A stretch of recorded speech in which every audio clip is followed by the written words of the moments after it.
all forms of suffering basically spring from our inability to allow things. Seemingly, it springs from our inability to accept things the way they are. There is no struggle, there is no suffering if there is no argument. If I do not argue with whatever is here right now, whatever the situation is right now, then I have nothing to fear, I have no suffering.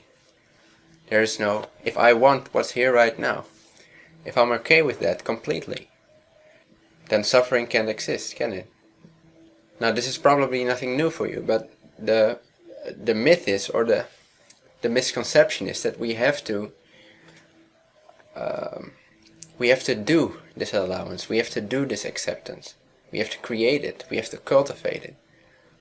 But if I consciously decide to allow a situation, because seemingly we all are telling you that it's perfect, right?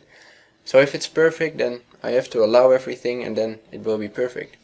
But if I undertake the act of allowing, then that's just another way of denying that the moment just before I started to allow it, that it wasn't perfectly fine. So the non-allowance of the situation should also be perfect, if everything is perfect. If life is however it is, then even the practice of allowance is kind of a tricky business, because it's in itself it's a denial of perfection. So then, what to do, right? I have a suggestion. That is, instead of trying to become allowance, instead of trying to become somebody who accepts everything, notice how your very nature itself is allowance already. So don't try to create allowance. Instead, see that something is already allowing everything, or else it wouldn't exist.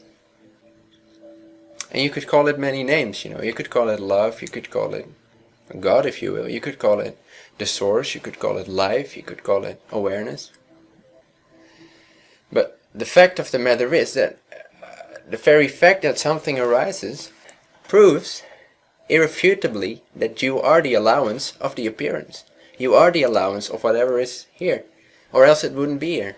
It wouldn't appear. So there is already an allowance, because it's here. If an emotion arises, a really strong emotion, I can say it's wrong, I have to accept it. So now I'm going to accept it. I love you, fear, I love you. It can work sometimes, it can initiate that openness to what's already here. But for most people this just keeps being this nasty cycle of struggle.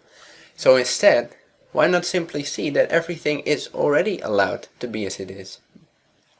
Your very nature as awareness embraces everything, every perception within itself, without preference, without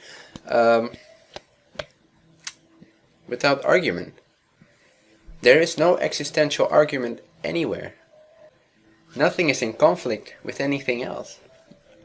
You, what you are, meaning your nature.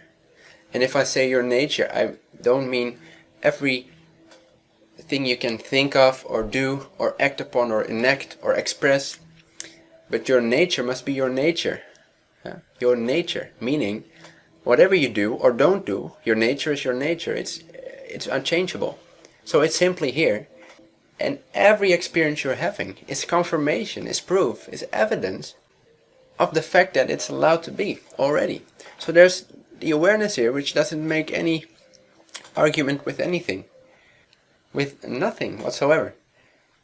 So even when you don't feel, when you don't have the feeling of I'm allowing everything to be as it is, but if the feeling is total conflict, then simply notice that something apparently allows this to be, because it's here.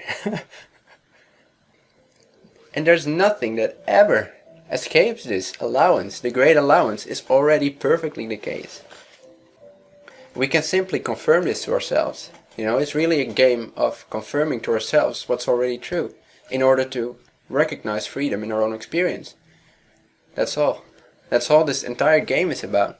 It's about seeing what's already allowing, seeing what's already perfect with everything as it is. And that doesn't mean that changes cannot be made. In fact, they will be made much more efficiently and much more authoritatively than before, but they will spring from this love, because if you recognize again and again that you are this love which already allows everything, apparently because everything is allowed, everything is here as it is, and this great allowance that you are, in which the world moves through your allowance of it, then you recognize that awareness is not just awareness, it's not a witness, it's not an observer, it's love.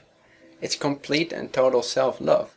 And by self-love I don't mean the narcissistic kind of love. It's not a personality who's in love with itself. It includes that too. But self-love means that life itself, or love itself, loves itself in all its forms. It allows itself to be. The allowance is already the case, so don't try to become allowance. Don't try to cultivate allowance, because that will just be another state of mind.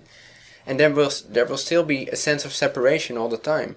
Because as soon as an emotion arises, it's this cultivated attitude of, oh, I'm going to allow it. And even if it creates some sense of peace, which is fine, but if it can't,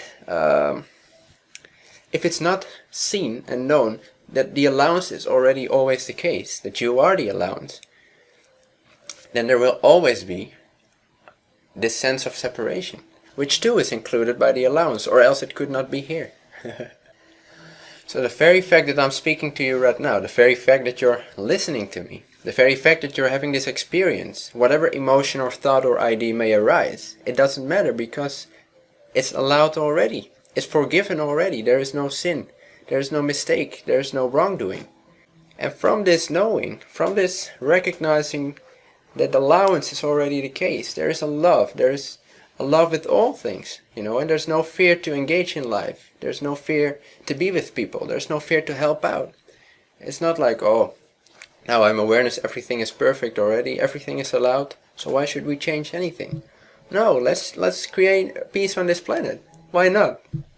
Huh? It's possible.